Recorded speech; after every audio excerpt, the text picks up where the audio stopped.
Durante la Gran Guerra, la velocidad de los aviones no aumentó demasiado.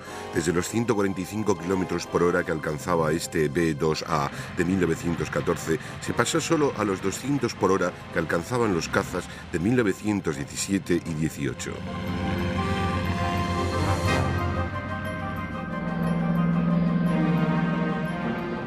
La autonomía de vuelo, sin embargo, sí aumentó considerablemente. Cuando el francés Louis Blériot sobrevoló los 32 kilómetros del Canal de la Mancha en 1909, el vuelo se consideró toda una hazaña. Pero exactamente 10 años después, dos británicos, John Alcock y Arthur Wheaton Brown, sobrevolaron el Atlántico a bordo de un bombardero Vickers Vine, realizando un aterrizaje forzoso en la costa irlandesa. Entre las dos guerras mundiales, los vuelos cautivaron la imaginación del mundo.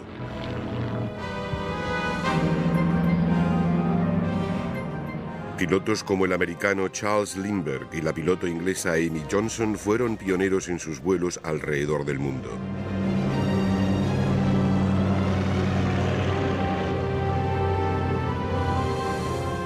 Y a continuación, las líneas aéreas aumentaron la velocidad de las comunicaciones en el planeta, acercando a los pueblos. Los aviones volaban más rápido y a más altura.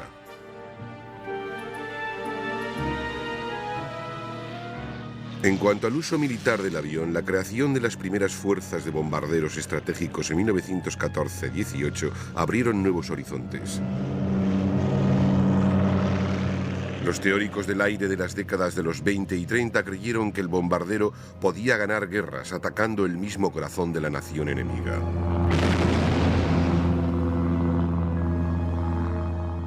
Pero el caza seguía desempeñando un importante papel a la hora de obtener y mantener la superioridad aérea sobre el campo de batalla. Hasta mediados de la década de los 30, el caza no se diferenció mucho del de la Primera Guerra Mundial. Los biplanos construidos de madera eran relativamente lentos a la hora de ascender, lo que dificultaba el interceptar bombarderos antes de que estos soltasen sus bombas. La llegada del caza monoplano con la estructura metálica cambió las cosas. Su mayor capacidad de vuelo supuso el que pudiese alcanzar a tiempo a los bombarderos.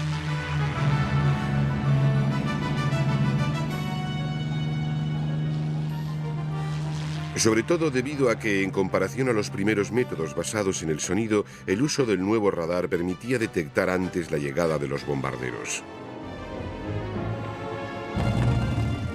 Cuando estalló la guerra, los alemanes contaban con un caza extraordinario, el Messerschmitt Me-109. Ya había sido probado en España durante la Guerra Civil, y el 109 Emil, que entró en servicio en el 39, era capaz de alcanzar velocidades de más de 560 kilómetros por hora. Los pilotos alemanes de cazas también habían desarrollado una eficaz formación de combate, la llamada del cuarto dedo, mucho más flexible que la formación en V utilizada por la RAF. Los alemanes también tenían el bimotor Me-110, cuya misión era escoltar bombarderos. El Me-110 también volaba a más de 560 km por hora, pero carecía de la maniobrabilidad del 109.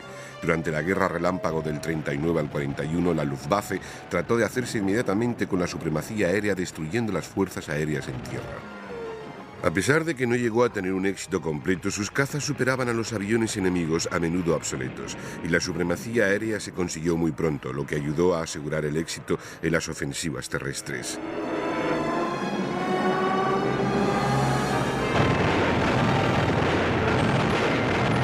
El único fracaso que tuvo la Luftwaffe en este primer período de la guerra fue contra la RAF británica en 1940 durante la Batalla de Inglaterra. Y ello se debió a una serie de razones.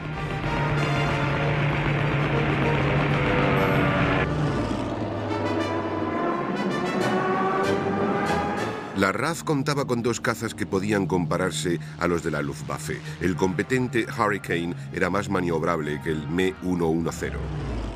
El Supermarine Spitfire carecía de la potencia de fuego del Me-109, yendo armado únicamente con ametralladoras de 0,303 pulgadas en comparación a las ametralladoras pesadas de 20 milímetros del M-109, lo que significaba que este último le superaba en alcance de tiro. Por otra parte, su velocidad punta era equivalente a la del ME-109 y los controles del Spitfire eran más rápidos a gran altitud. La carlinga también era menos estrecha, o sea que ambos estaban bastante igualados.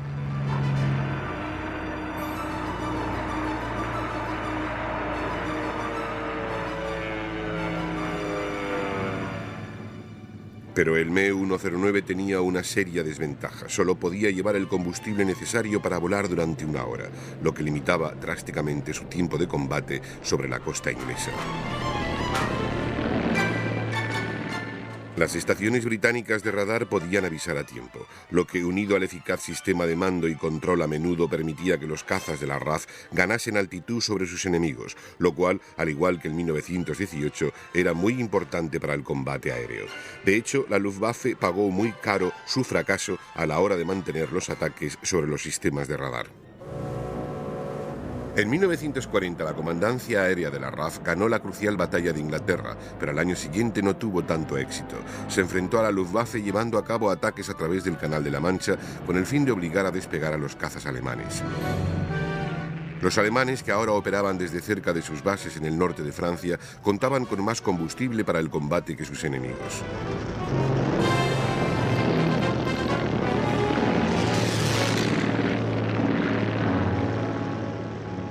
Sin embargo, la invasión de Rusia que Hitler llevó a cabo en junio del 41 debilitó la fuerza aérea alemana en el oeste. Pero durante la segunda mitad de 1941 los alemanes introdujeron el formidable Focke-Wulf FW-190. Capaz de superar los 640 km por hora, a baja altitud podía superar en táctica al Spitfire 5 que entonces se encontraba en servicio. Sin embargo, el Me-109 seguía siendo el principal caza alemán porque las prestaciones del 190 se veían muy reducidas por encima de los 20.000 pies de altitud. El 109 Gustav, que apareció a principios del 42, funcionaba bien a gran altitud y pronto se convirtió en la espina dorsal de la fuerza de cazas. Sobre todo después de que a finales de aquel año la octava Fuerza Aérea de los Estados Unidos iniciase su ofensiva de bombardeos diurnos contra la Europa ocupada. El principal caza americano era el P-47 Thunderbolt, que al igual que el Spitfire, el Me-109, fue muy mejorado durante el curso de la guerra. El P-47 también era capaz de superar los 640 km por hora, pero durante la mayor parte de la guerra, sobre el noroeste de Europa, fue utilizado como avión escolta de los bombarderos americanos, y cuando tuvo que acompañarlos en sus incursiones al interior de Alemania, sufrió a causa de su falta de autonomía de vuelo. En el 44 se superó dicho problema con la llegada del P-51B Mustang, que llevaba depósitos de combustible extra. Al mismo tiempo, y con el fin de establecer y mantener la supremacía aérea sobre Francia y los Países Bajos en preparación para los desembarcos de Normandía, los cazas americanos dejaron de actuar de escolta para los bombarderos.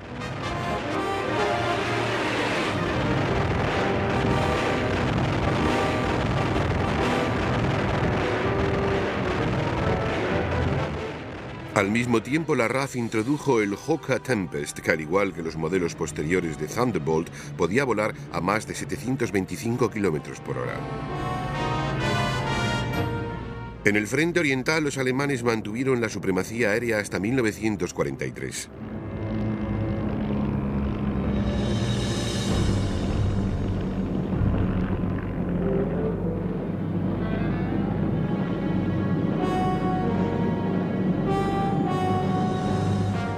Los anticuados modelos rusos como estos Polikarpov I-15 y I-16 no eran rivales para los cazas alemanes. Pero los rusos contaban con una fuerte tradición en el diseño aeronáutico y a mediados del 43 ya habían introducido un tipo de avión que, como este MiG-3, era capaz de enfrentarse a la Luftwaffe. Además, recibieron la ayuda de 20.000 aviones británicos y americanos bajo el llamado contrato de arriendo, y algunos escuadrones de cazas aliados occidentales incluso combatieron durante un tiempo en el frente oriental.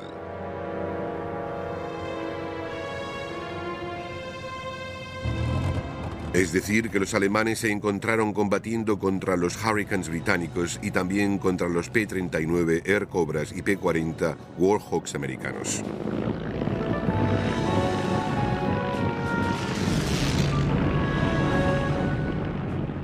Durante los primeros meses de la guerra en el norte de África, los anticuados CR-42 italianos combatieron contra los igualmente anticuados Gloster Gladiators británicos.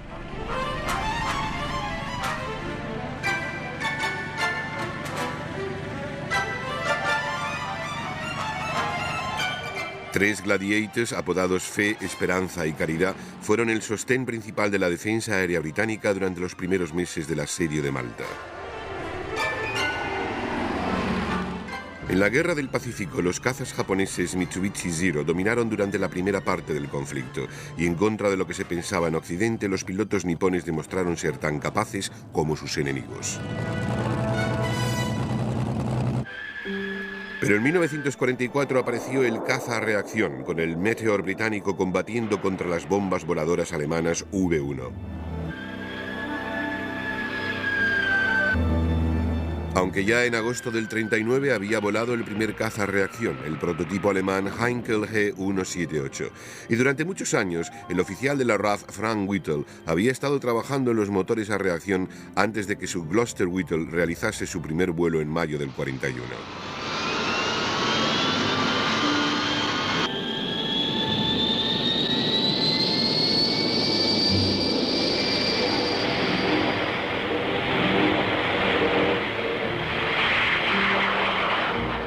El Messerschmitt Me 262, el primer reactor operacional alemán, entró en servicio más tarde de lo previsto debido a que durante mucho tiempo Hitler había querido que fuese un bombardero y no un caza. Los alemanes también introdujeron el Arado 234, el llamado bombardero relámpago.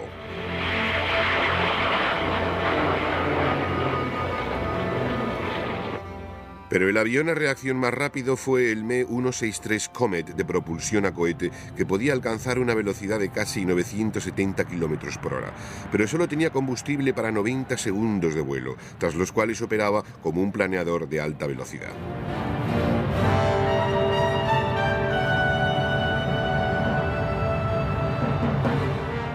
Los americanos también desarrollaron un caza a reacción, el Lockheed P-80 Shooting Star, aunque si bien se enviaron dos de ellos a Italia en la primavera del 45, entró en servicio demasiado tarde para combatir. Durante 1939 y 1945, los aviones se utilizaron para localizar objetivos y controlar el fuego artillero, al igual que durante la Gran Guerra. Aunque en la Segunda Guerra Mundial fueron mucho más eficaces gracias a las mejores comunicaciones por radio.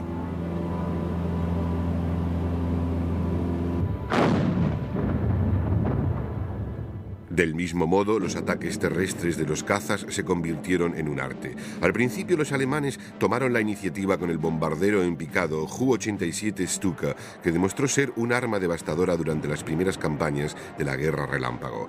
El Ju-87 actuaba como artillería aérea junto a las formaciones de Panzer, y sus sirenas a menudo servían para aterrorizar a las tropas de tierra.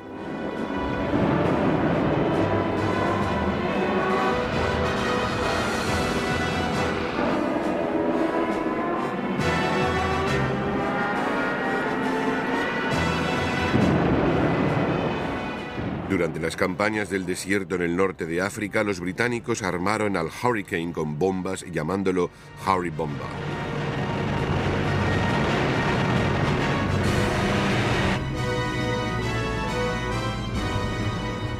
Tanto los británicos como los alemanes utilizaron los aviones de ataque terrestre para destruir tanques, equipándolos con munición de artillería perforante.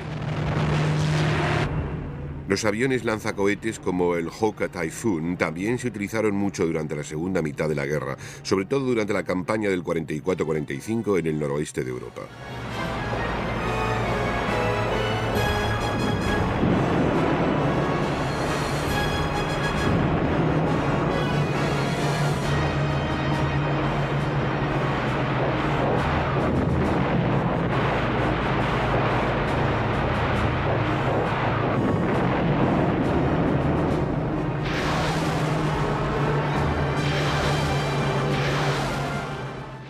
Los rusos también desarrollaron un eficaz avión de apoyo aéreo, el Ilyushin-2 Stormovik.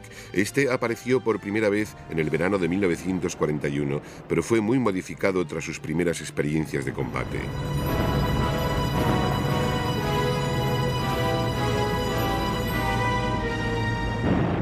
En 1944 el arte del apoyo aéreo había sido muy desarrollado, con escuadrones aéreos equipados de radio que operaban junto a las tropas de vanguardia.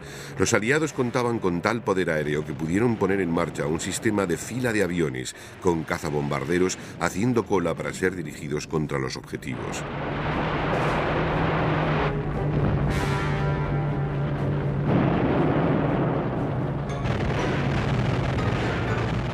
En Normandía, los bombarderos pesados aliados fueron utilizados para apoyar directamente a las tropas de tierra. Se emplearon para debilitar las defensas alemanas antes de un ataque.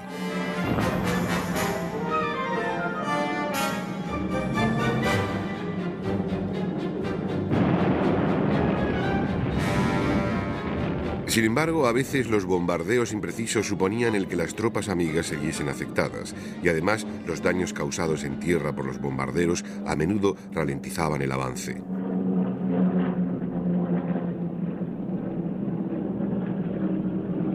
Pero el poder aéreo también tomó parte en la guerra terrestre de otras maneras, sobre todo en lo referente al transporte aéreo. Los alemanes y los rusos habían empezado a desarrollar las fuerzas aerotransportadoras en la década de los 30.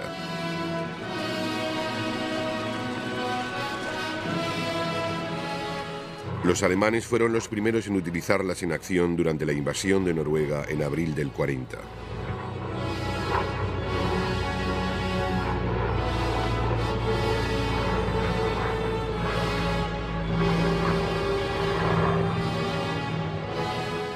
Pero la operación más espectacular alemana de aerotransporte fue la invasión de la isla de Creta en mayo del 41, en la que se transportaron por aire unos 5.000 soldados.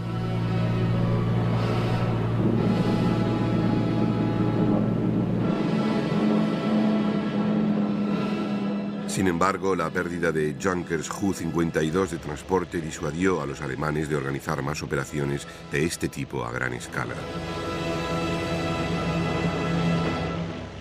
Los británicos y los americanos también empezaron a utilizar el transporte aéreo para dirigir sus invasiones desde el noroeste de África en noviembre del 42 en adelante.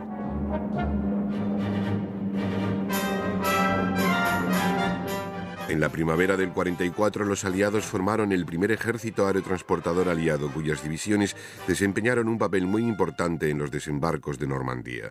Y a punto estuvieron de asestar un golpe decisivo a los alemanes en Holanda en septiembre del 44. La operación fracasó únicamente debido a que las fuerzas terrestres no pudieron unirse a tiempo a los paracaidistas británicos y polacos en Arnhem.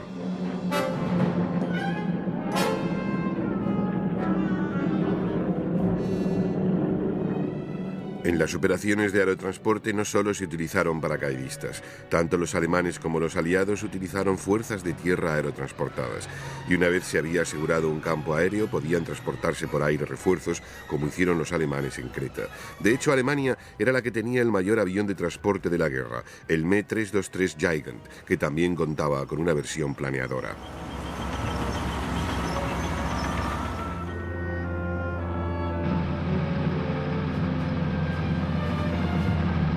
Los Chindis en Burma en 1944 llegaron incluso a crear pistas de aterrizaje provisionales en el interior del territorio ocupado por los japoneses, con el fin de transportar por aire allí tropas y suministros. En Burma y en el Pacífico también se utilizó mucho el suministro mediante paracaídas. Y también se transportó por aire material desde la India a la China.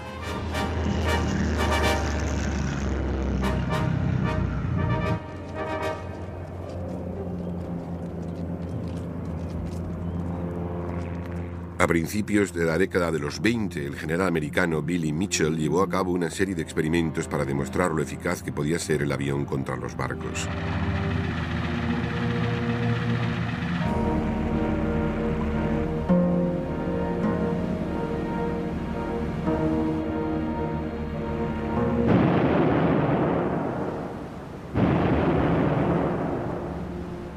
La Segunda Guerra Mundial le daría la razón a Mitchell.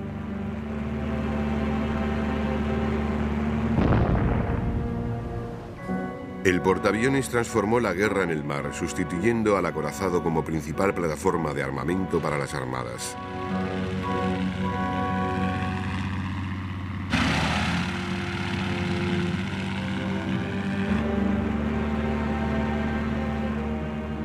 Pero los aviones con base en tierra eran igualmente eficaces. Mientras intentaba mantener a Malta suministrada, la Armada Real en el Mediterráneo sufrió especialmente a causa de los ataques aéreos lanzados desde el sur de Italia y Sicilia.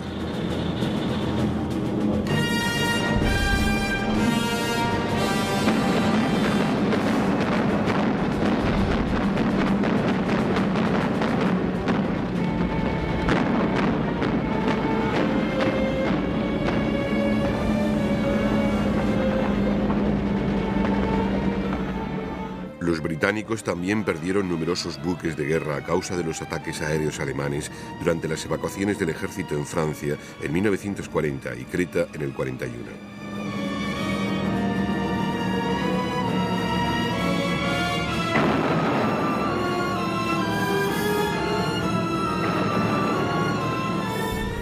Y a causa de los ataques aéreos japoneses frente a la costa malaya en diciembre del 41, también se perdieron los importantes buques Prince of Wales y Repulse.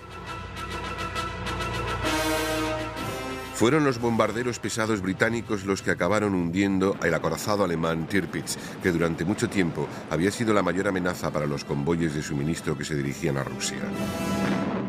La bomba que utilizaban era la Tallboy de 12.000 libras. Tenía la espoleta en la cola, lo que le permitía penetrar el blindaje del buque antes de detonar.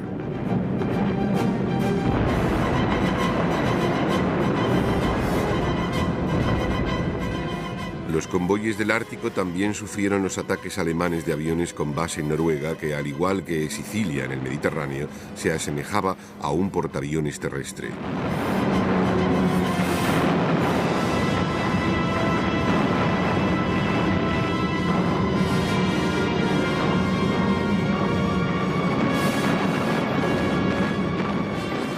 Pero los buques de guerra también iban armados con artillería antiaérea más potente y los aviones derribados eran muchos.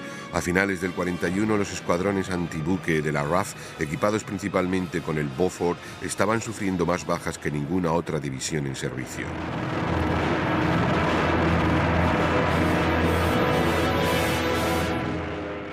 Los alemanes desarrollaron un arma antibuque muy efectiva, la bomba planeadora HS-293, que a partir del 43 hundió varios buques aliados en el Mediterráneo. Con el fin de atacar el Tirpitz, los británicos diseñaron otra arma antibuque. La Highball funcionaba según el mismo principio que la bomba rebotadora utilizada por la RAF en el 43 durante los famosos ataques sobre diques, pero nunca se utilizó demasiado.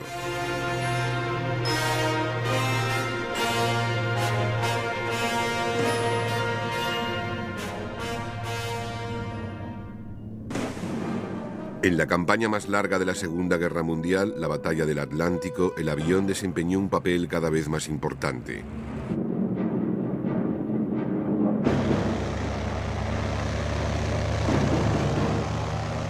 Durante la primera parte de la batalla, los Focke-Wulf Condors alemanes de gran autonomía de vuelo que operaban desde el oeste de Francia sobrevolaron el Atlántico. Además de dirigir a los submarinos alemanes contra los convoyes, también atacaron con éxito a algunos buques.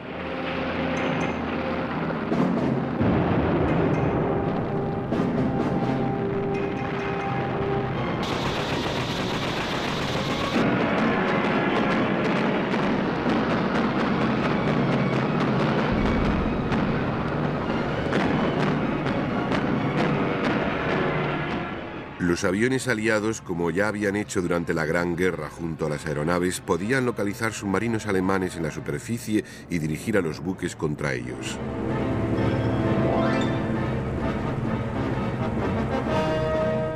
En la superficie, el submarino era muy vulnerable a los ataques aéreos y ello fue la causa del hundimiento de la mitad de los submarinos alemanes perdidos durante la guerra. La RAF también desarrolló el Lee Light, un sistema reflector instalado bajo el fuselaje que servía para atacar de noche a los submarinos en la superficie.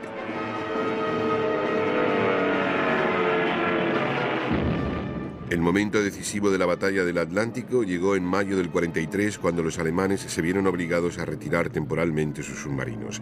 La causa de ello fueron las tácticas antisubmarinas y la mayor eficacia de las armas navales, así como el uso del avión.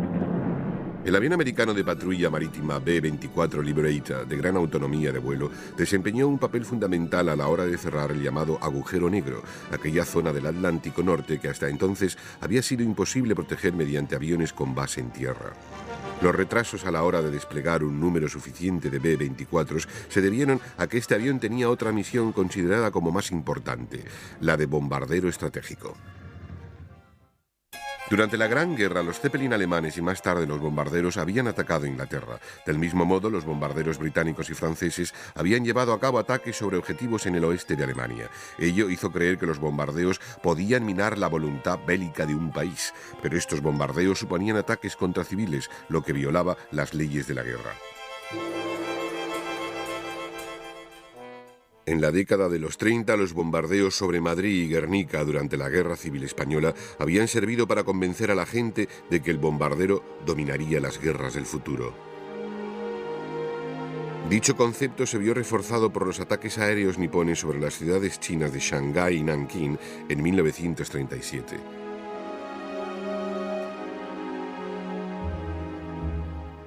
Lo que más se temía era que las fuerzas aéreas utilizasen bombas de gas, y por ello, cuando el fantasma de la guerra en Europa se cernía sobre el horizonte, las naciones empezaron a equipar a la población civil con máscaras antigas. Sin embargo, cuando estalló la guerra en 1939, las naciones combatientes dieron estrictas órdenes a sus fuerzas de bombarderos. Debían atacar únicamente objetivos militares y evitar a toda costa los daños sobre civiles. Pero en las 3 primeras semanas de la invasión alemana de Polonia, la Luftwaffe ya había bombardeado Varsovia. La justificación alemana fue que la capital polaca se había convertido a sí misma en objetivo militar al negarse a rendirse.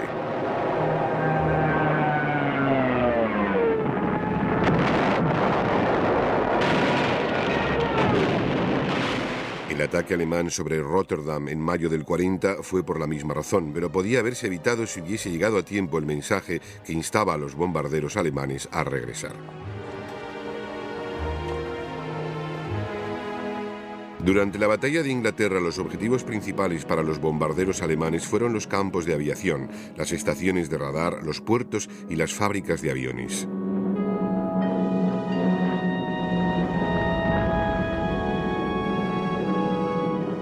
El bombardeo alemán de Gran Bretaña empezó solo como resultado de un error de navegación por parte de un bombardero alemán que por error lanzó sus bombas sobre Londres. La RAF respondió inmediatamente con un ataque sobre Berlín. La era de los ataques sobre ciudades había comenzado.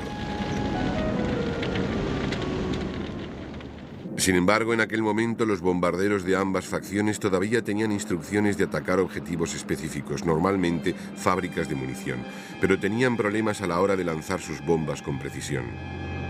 Al principio de la guerra, tanto la Luftwaffe como la RAF trataban de bombardear de día, ya que era más fácil localizar los objetivos. Pero a principios del 40 los bombarderos británicos habían sufrido muchas bajas a manos de los cazas alemanes y empezaron a bombardear de noche.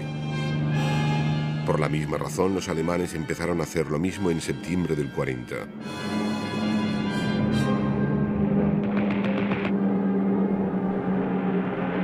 La navegación aérea, que dependía de cálculos estimados, se vio muy afectada y las miras de los bombarderos se diferenciaban muy poco de las de 1918 y eran igualmente imprecisas. En el verano del 41 los británicos encargaron un estudio sobre precisión en los bombardeos y calcularon que tan solo el 10% de los bombarderos lanzaba sus bombas dentro de un radio de 8 kilómetros con respecto a sus objetivos en Alemania Occidental. Era evidente que había que hacer algo para mejorar la navegación aérea. Pero debido a que las fábricas de munición solían estar cerca de las áreas urbanas, era inevitable causar daños civiles.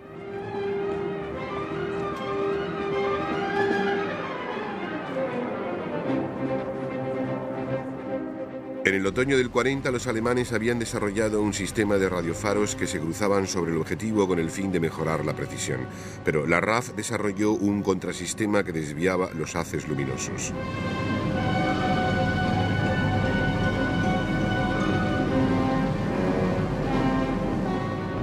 En la primavera del 42 la RAF introdujo un sistema similar llamado G, el cual se incorporó en un nuevo tipo de bombardero pesado. Al principio de la guerra, tanto la Luftwaffe como la RAF poseían únicamente bombarderos de tamaño medio como el Heinkel 111 y el Vickers Wellington. Estos tenían una autonomía y carga útil limitadas.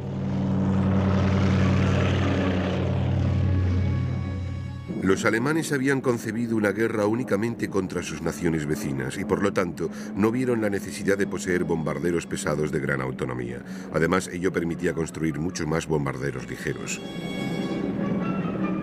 Es cierto que más tarde, durante la guerra, reconsideraron la decisión, pero los bombarderos pesados como este Heinkel 177 nunca superaron la fase de prototipo debido al conflicto que planteaban las exigencias prioritarias de nuevos tipos de avión. Al principio la RAF también se concentró en los bombarderos medios, tratando de igualar a la Luftwaffe numéricamente, pero a finales de los 30 se diseñaron planes detallados para bombarderos pesados. Estos empezaron a entrar en servicio durante el primer semestre del 41 y en la primavera del 42 apareció el Avro Lancaster, destinado a convertirse en uno de los bombarderos más extraordinarios de la guerra. Durante todo este tiempo, Churchill había considerado la comandancia de bombarderos de la RAF como el único medio directo para contraatacar a Alemania y reducir la presión sobre los rusos. Siempre y cuando contase con los suficientes bombarderos pesados, la RAF podía destruir la economía alemana y minar la moral de la gente atacando sus ciudades. El problema consistía en que los bombarderos no eran el único tipo de avión que Inglaterra necesitaba. En particular, necesitaba desesperadamente más aviones de patrulla marítima para mantener a raya a los submarinos alemanes en el Atlántico, y por lo tanto la producción de bombarderos no podía constituir la única prioridad. En febrero del 42 se nombró un nuevo jefe de la comandancia de bombarderos de la RAF, Arthur Harris, quien pronto recibió el apodo de Bombardero. Harris y el Estado Mayor del Aire creían que la política de bombardear ciudades podía doblegar a Alemania y obtener la victoria total, evitando un gran número de bajas entre las fuerzas de tierra.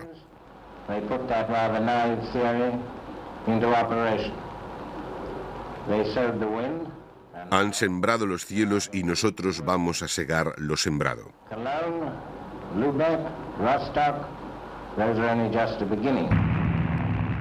Con el fin de demostrar lo que podría hacerse en caso de contar con suficientes bombarderos, Harris lanzó 3 batidas de 1000 bombarderos cada una a finales de mayo del 42. Pero ello supuso el pedir aviones prestados. La RAF no podía mantener este ritmo de ataques y seguiría sin poder hacerlo hasta mediados del 44.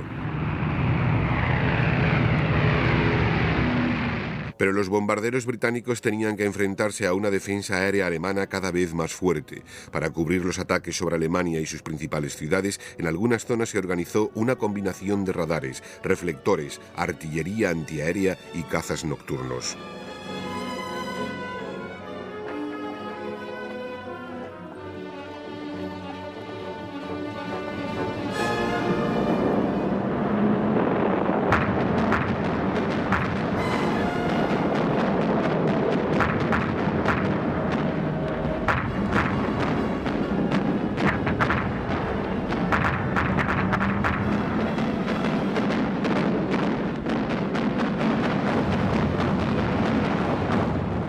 Estas defensas garantizaban que la comandancia de bombarderos de la RAF pagase caros sus ataques. Para entonces, Harris pretendía que los americanos, cuya octava fuerza aérea se estaba organizando en Gran Bretaña, aportasen peso a la campaña. Su principal fuerza radicaba en la fortaleza volante Boeing B-17. Aunque su carga de bombas era inferior a Lancaster de la RAF, poseía un armamento mucho más defensivo. Los americanos creían que podían atacar a Alemania de día y utilizar el armamento de los B-17 para mantener a raya a los cazas. Los B-17 de la octava Fuerza Aérea llevaron a cabo su primera operación a mediados de agosto del 42, pero aún pasarían algunos meses antes de que contasen con la fuerza suficiente para lanzar ataques a gran escala contra Alemania. Mientras tanto, se contentaron con ganar experiencia operativa sobre Francia y los Países Bajos. Los primeros resultados fueron impresionantes, sobre todo en lo referente a precisión en los bombardeos, gracias a la mira de bombardeo Norden con que iban equipados los aviones americanos.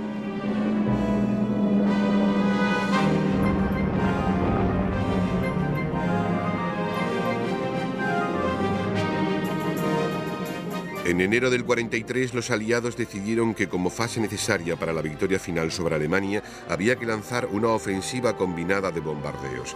Bajo el nombre en clave de A quemarropa, la RAF continuaría atacando de noche mientras los americanos lo harían de día.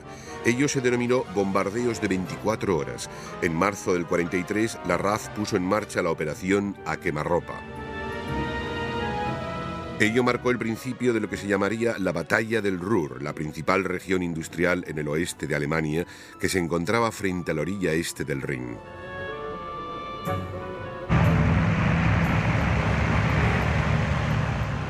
La batalla duró 4 meses, pero los resultados no fueron definitivos, sobre todo debido a la neblina industrial y las eficaces defensas aéreas alemanas. Pero la RAF también subestimó la habilidad alemana para recuperarse de estos ataques.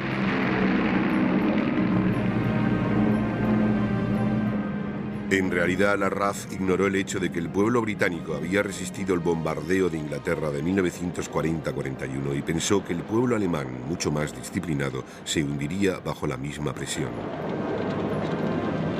Pero no todos los ataques de la RAF fueron nocturnos. Los bombarderos ligeros y medios llevaron a cabo ataques diurnos también. Muchos de estos ataques se realizaron a baja altura con el fin de contar con el factor sorpresa.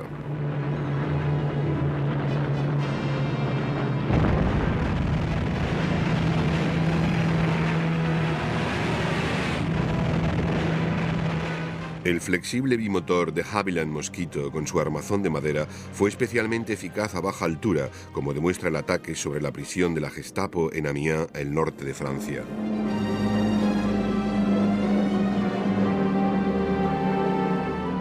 El diseñador de aviones británico Barnes Wallis fue responsable del ataque más espectacular que la RAF llevó a cabo durante la guerra, que tuvo como objetivo los diques alemanes y se realizó en mayo del 43. Los diques no podían ser atacados con bombas convencionales y Wallis diseñó un tipo especial que rebotaba en el agua y golpeaba horizontalmente y no verticalmente. Se formó un escuadrón especial de Lancasters que montó la operación y la llevó a cabo la noche del 16 al 17 de mayo.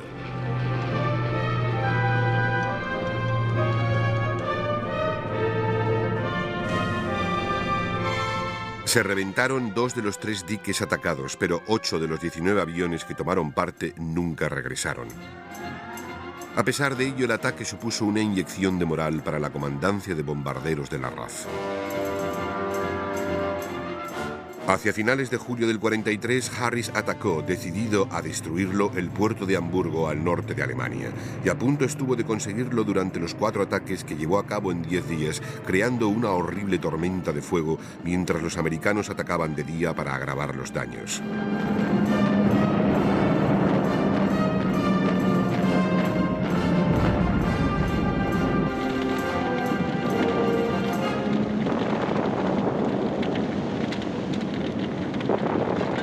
Pero agosto de 1943 fue un mes malo para los bombarderos americanos. El día 1, la 9ª Fuerza Aérea con base en el norte de África lanzó un ataque a baja altura contra los campos petrolíferos de Ploiești en Rumanía.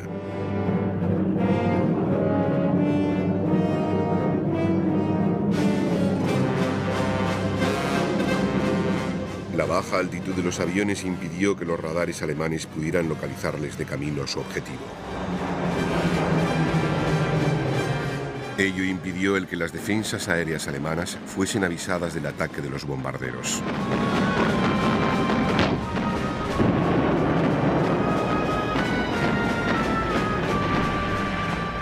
Los bombarderos llegaron a los campos petrolíferos y causaron serios daños.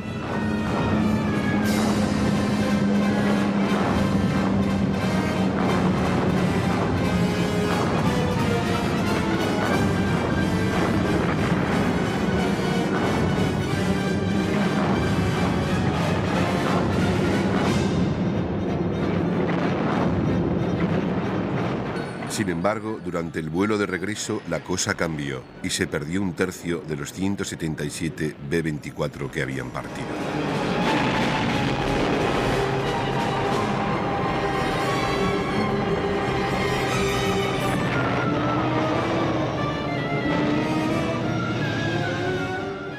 Muchos otros bombarderos sufrieron daños.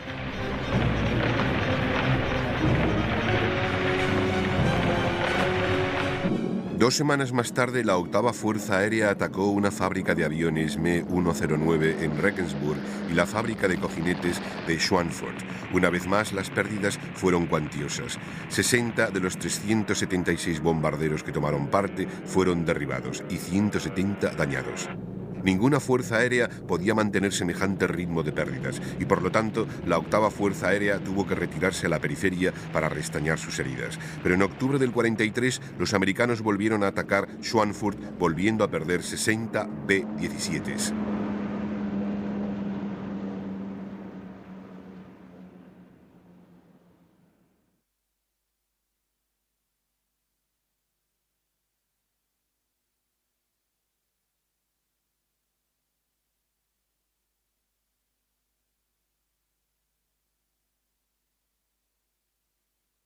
Los americanos casi perdieron la confianza en los ataques diurnos y consideraron seriamente el cambiar a las operaciones nocturnas.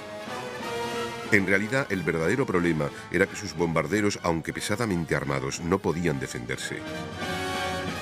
Sin embargo, contaban con cazas de escolta, como el P-47 Thunderbolt y el P-38 Lightning, pero ninguno de estos modelos poseía la autonomía de vuelo suficiente para escoltar a los bombarderos hasta sus objetivos en el interior de Alemania. La solución era el P-51B Mustang, que hizo su aparición a principios del 44.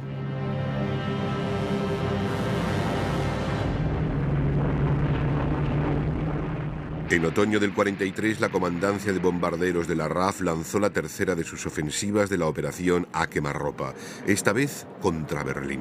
Debido a las defensas que rodeaban la capital alemana, iba a ser la batalla más encarnizada de todas. Durante el invierno del 43-44 se llevaron a cabo varios ataques sobre Berlín, pero las esperanzas de que la RAF lograse una victoria como en Hamburgo se desvanecieron. Y lo que aún era peor, las pérdidas de bombarderos aumentaron de forma alarmante en el transcurso de la batalla. Aunque bombardeada, Berlín no había sido destruida. Y aquella fue una batalla que perdió la RAF.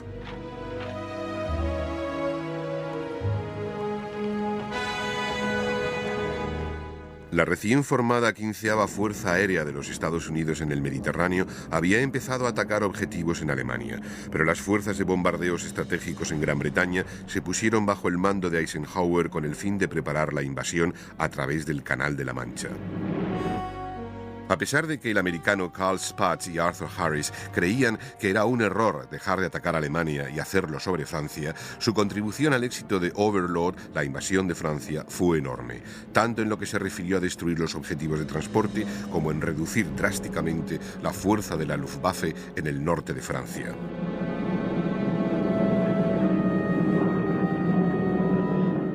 En septiembre del 44 los bombarderos regresaron a Alemania. Su principal prioridad era el petróleo, aunque también continuaron bombardeando ciudades.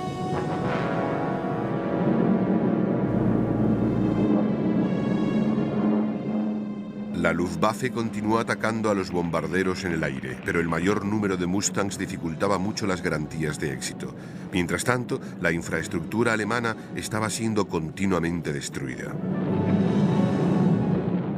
Pero el ataque a Dresden en febrero del 45 cuestionó la moralidad de los bombardeos sobre ciudades. Prácticamente la ciudad carecía de objetivos militares de importancia y a pesar de ello quedó casi destruida por completo y unas 50.000 personas perdieron la vida. A pesar de ello, los bombarderos siguieron bombardeando Alemania hasta el final de la guerra. Durante este periodo se utilizaron tipos de bombas incluso mayores que iban desde este modelo de 8.000 libras hasta el masivo Grand Slam de 22.000 libras, el cual fue utilizado con éxito por la RAF contra viaductos y otros objetivos difíciles.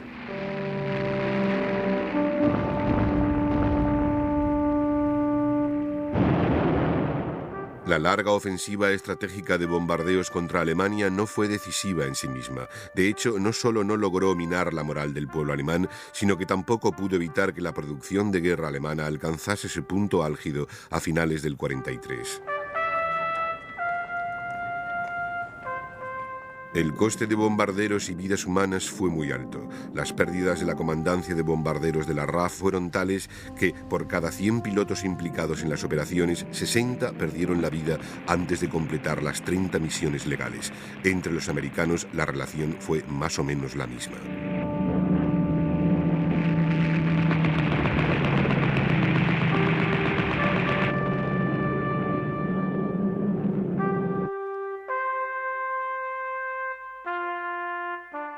Aunque no fue decisiva, la ofensiva contribuyó de manera importante a la derrota de la Alemania de Hitler.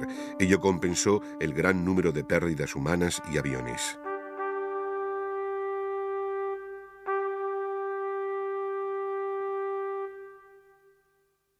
En la guerra en el sureste de Asia y en el Pacífico, los japoneses utilizaron sus bombarderos como punta de lanza en su guerra relámpago oriental.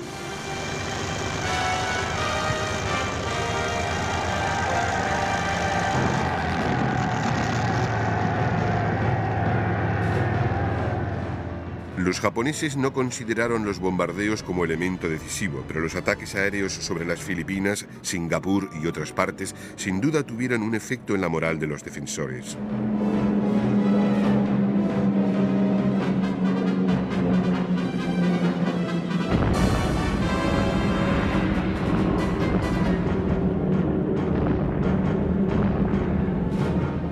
Por otra parte, los aliados se mantuvieron fuera del alcance del continente japonés durante la mayor parte de la guerra. De hecho, antes de junio del 44 solo se llevó a cabo un ataque aéreo sobre Japón.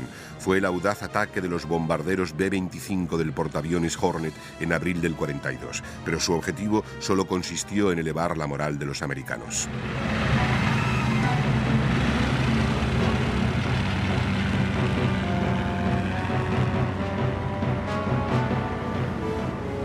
Únicamente cuando entró en servicio en el 44 el enorme Boeing B-29, capaz de transportar una carga de bombas de 20.000 libras, casi 5.000 kilómetros, pudieron llegar hasta Japón los bombarderos americanos con base en tierra. El B-29 fue desplegado a la India y a las bases en el sur de China, desde donde llevó a cabo su primer ataque sobre Japón el 15 de junio del 44. Pero entonces los japoneses lanzaron una ofensiva en el sur de China y las bases de los B-29 tuvieron que ser evacuadas.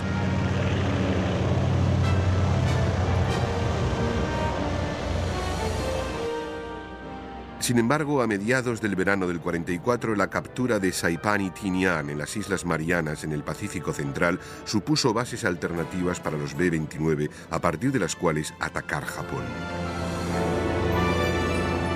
A finales de noviembre empezaron una vez más a llevar a cabo ataques a gran altitud.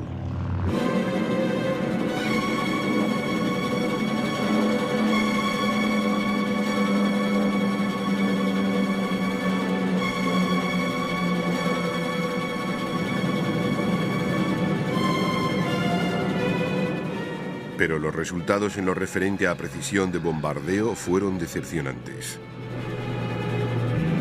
Además, los cazas japoneses, aunque a costa de grandes pérdidas, derribaban y dañaban un número cada vez mayor de B-29s.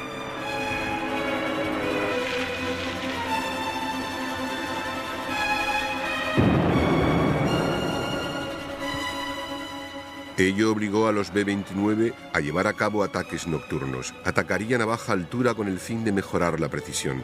Al percatarse de que muchas casas japonesas estaban construidas de madera, utilizaron sobre todo bombas incendiarias. El primero de estos ataques se llevó a cabo contra la capital, Tokio, la noche del 9 al 10 de marzo de 1945.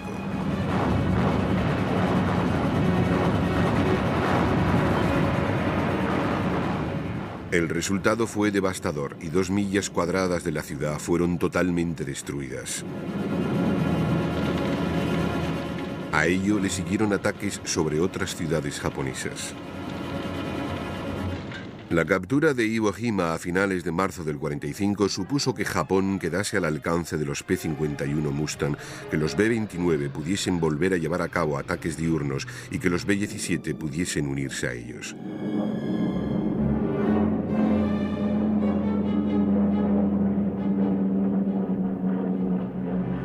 Durante el verano del 45 los bombarderos atacaron Japón, destruyendo casi todo lo que quedaba de su industria. Pero a pesar de que los japoneses empezaban a proponer vagamente la paz, no existía ninguna evidencia de que fuesen a aceptar la rendición incondicional, y una gran parte de la población estaba dispuesta a luchar hasta el final.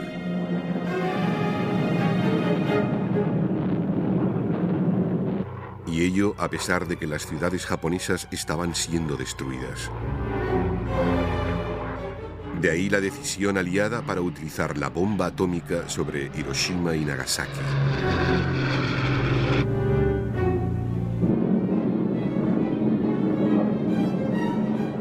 Que ocasionó la inmediata rendición. Y podría pensarse que los teóricos del aire de preguerra habían tenido razón. Pero fue el arma en sí utilizada más que los medios para lanzarla lo que había demostrado ser decisivo.